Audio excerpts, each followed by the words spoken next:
দেশে মাসার কোনো শেষ নাই। বাগে আইয়ে বইছি ১ মিনিট বইতে পারি না, বুঝায় যে জাগাই লই যাবে মানুষ। এ মাসা খাইয়ে লাইবে।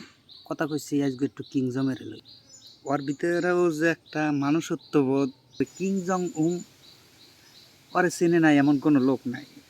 ও পৃথিবীর ভিতরে কইতে গেলে সব লোকেই চেনে, কারণ এমন তেরা তেরা ওর রাষ্ট্র ব্যবস্থা এবং পরিচালনা করা সব রাষ্ট্রের থেকে আলাদা। দেখছেন ওই সময় শুনতাম কি অবৈধভাবে পারমাণবিক বোমা বানাইতে আছে কিং জং উন, আর এখন ওই অবৈধগুলোই লাগাই দিতে আছে।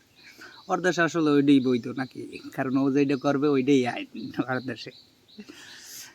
লোক ঠিক আছে, কিন্তু তেরা এরকম তেরা লোক লাগে তো নাকি, তেরা না হইলে তো আর চলে না। কিং জং উন সম্পর্কে আর কি কমো, পাগলায় তো মানে পাগল কইতে গেলে এক প্রকারে, মাথা নষ্ট পাগলার। মানে ও যেটা করবে এটা করবি, ওরা ঠেকাইতে পারবে না।